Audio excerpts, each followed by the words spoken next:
Assalamualaikum warahmatullahi wabarakatuh. Alhamdulillahi wa kafa wassalatu wassalamu ala nabiyyina Mustafa la hawla wa la quwata illa billah. Amma ba'du. Rabbi shrah li sadri wa yassir li amri wahlul 'uqdatam min lisani yafqahu qawli. Rabbi zidni ilma warzuqni fahma. Amin. Alhamdulillah bertemu lagi dengan Ustazah dalam pelajaran bahasa Arab. Dan pada kesempatan kali ini kita akan mempelajari Ad-Darsul Rabi' Asyar wa Ad-Darsul Khamis Asyar, pelajaran yang ke-14 dan pelajaran ke-15, yaitu tentang limadza dan juga liman. Artinya adalah kenapa dan milik siapa.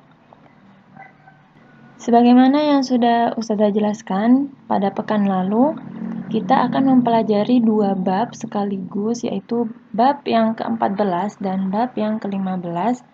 Karena Ustazah melihat pembahasan kali ini sangat mudah dan juga bisa untuk digabungkan. Ya, langsung saja kita masuk ke tahapan yang pertama, yaitu al-mufradat lidarsi rabi' asyar, kosakata pada pelajaran ke-14. Bukalah bukumu pada halaman 49. Di situ ada beberapa mufradat, kita akan bahasnya satu persatu. Yang pertama, limadza artinya adalah kenapa. Limadza artinya kenapa. Lalu yang kedua, li'annahu karena dia. Dan hu-nya ini kembali ke ar-rijal atau laki-laki. Li'annahu karena dia laki-laki. Lalu yang ketiga, li'annaha karena dia, hanya itu kembali ke perempuan. Karena dia perempuan. Li'annaha karena dia perempuan. Paham ya bedanya? Apabila hu itu untuk laki-laki dan ha hanya panjang untuk perempuan. Lalu yang keempat, li artinya untuk. Dan yang kelima, ghaibun. Ghaib itu tidak masuk, ya, atau ya tidak ada. Lalu yang keenam, ada mariyadun, artinya adalah sakit. Mariyadun artinya sakit. Yang ketujuh, yan'as, yaitu mengantuk. Yan'asu mengantuk. Yang kedelapan, jau'anun. Jau'anun lapar. Dan yang kesembilan ada atsyan. Atsyan haus. Apabila tadi jau'an lapar, atsyan haus. Dan yang terakhir ada tashrobu, yaitu meminum. Ini tidak ada di mufradat, tapi mungkin akan kalian jumpai nanti di teks. Jadi saya masukkan saja ke mufradat. Tashrobu yaitu meminum. Nah, setelah tadi kita mempelajari mufradat, sekarang kita akan mempelajari al-qiraah lidarsi rabi' asyar. Teks bacaan pada pelajaran ke-14. Bukalah bukumu pada halaman 48. Ayo bersama membaca teks bacaan tersebut. Dan jangan lupa untuk mengartikan teks tersebut juga ya. Dan perhatikan juga kalimat-kalimat beserta alasannya. Ayo membacanya bersama-sama. Baik, saya akan baca. Limadza, kenapa? Muhammadun yanamun li'annahu yan'asu. Muhammad tidur karena dia mengantuk. Wa Fatimatu ta'kulu li'annaha jaw'anun. Dan Fatimah makan karena dia lapar. Salimun yadhabu ilal masjid liyusalli. Salim pergi ke masjid untuk sholat. Li tadi untuk ya. Hasanun ghaibun li'annahu maridun. Hasan tidak masuk karena dia sakit. Maryamu tashrabul ma'a li'anna atsyan. Dan Maryam meminum air karena dia haus. Ya, itulah tadi teks bacaan yang menunjukkan kalimat beserta dengan alasannya. Di sana ada alasannya yang dapat ditunjukkan dalam kalimat li'annahu, li'annaha, li itu, yaitu merupakan kata-kata yang menunjukkan kepada alasan terhadap suatu perbuatan. Insya Allah kalian paham ya. Berlanjut, pada tahapan yang ketiga kita akan mempelajari al-mufradat lidarsil khamis asyar, yaitu kosakata baru pada pelajaran ke-15. Apabila tadi kita sudah mempelajari kosakata pada pelajaran 14, sekarang kita akan mempelajari kosakata pada pelajaran ke-15. Bukalah bukumu pada halaman 52. Di situ ada beberapa mufradat, kita akan bahas satu persatu. Yang pertama, liman, milik siapa? Jadi liman itu milik siapa artinya? Lalu yang kedua, hadza atau hadhihi, ini artinya itu ini. Dan yang ketiga, al-muslimina, orang-orang Islam. Al-muslimina, orang-orang Islam.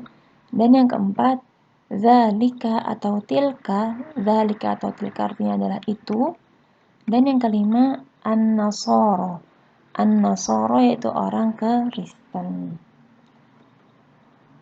Setelah tadi kita mempelajari mufradat pada pelajaran ke-15, sekarang kita akan al-qiraah, yaitu akan membaca sebuah teks lidarsil khamis asyar, teks bacaan pada pelajaran ke-15.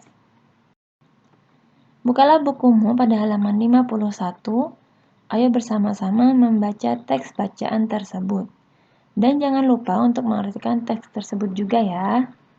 Dan perhatikan juga kalimat-kalimat yang menunjukkan kepemilikan. Ayo membacanya bersama-sama. Liman, milik siapa? Hadzal kitabu li Muhammadin. Buku ini milik Muhammad. Ya, li itu apabila di pelajaran ke-14 adalah untuk, tapi juga bisa untuk membawa kepada kepemilikan, yang artinya adalah milik. Ini buku milik Muhammad. Wa hadhil haqibatu li Zainab. Dan tas ini milik Zainab. Dzalika qalamu Hasanin. Ini bolpen Hasan. Wa tilka kurrasatu Fatimata. Dan bukunya milik Fatimah. Al-masjidu lil muslimin. Masjid itu untuk atau milik orang-orang muslim. Wal kanisatu lin nasara. Dan gereja itu milik orang-orang Kristen. Ya. Jadi kepemilikan itu bisa menggunakan kata li, tapi juga bisa tanpa menggunakan kata li. Seperti tadi contohnya, dzalika qalamu Hasanin. Bolpen itu milik Hasan tanpa ada kalimat li. Itu bisa juga ya. Tapi akan lebih khusus apabila menggunakan kalimat li. Tadi kita mempelajari mufradat pada pelajaran 14 beserta teksnya. Kita juga sudah mempelajari mufradat pada pelajaran 15 beserta juga dengan teksnya. Sekarang waktunya untuk al-wajib, yaitu waktunya untuk tugas. Tugas bahasa Arab kelas 4 tanggal 1 Maret 2021. Bukalah bukumu pada halaman 50 dan 53. Kerjakanlah soal-soal tersebut sesuai dengan contoh yang ada. Pada halaman 50, kalian tinggal memasukkan kata li'annahu atau li'annaha disesuaikan dengan jenisnya. Li'annahu itu untuk laki-laki, li'annaha itu untuk perempuan. Lalu pada halaman 53, ya, kalian tinggal melihat contohnya. Contohnya, Al-Kitabu Muhammadun. Liman hadzal kitab? Hadzal kitab li Muhammadin. Ingat, li itu kata yang menggunakan li, harokat terakhirnya harus berharokat kasroh. Ya, harus berharokat kasroh. Tapi ada pengecualian, contohnya Haqibatu Zainabu. Liman hadhil haqibah? Hadhil haqibah li Zainaba. Kenapa li Zainaba? Karena Zainaba itu menunjukkan perempuan, ya kan, menunjukkan perempuan yang memang khusus harus berharokat fathah, tidak boleh berharokat kasroh, ya. Tapi selebihnya seperti li Muhammadin atau juga li Ibrahimi itu harus berharokat kasroh, ya. Jadi kerjakan contoh-contoh pada maksudnya sudah kerjakan soal-soal pada halaman 50 dan 53 sesuai dengan contohnya. Lalu difoto dan dikirimkan ke ustazah ya. Barakallahu fikum. Dan apabila ada yang tidak kalian pahami, kalian bisa menanyakannya langsung kepada ustazah. Wassalamualaikum warahmatullahi wabarakatuh.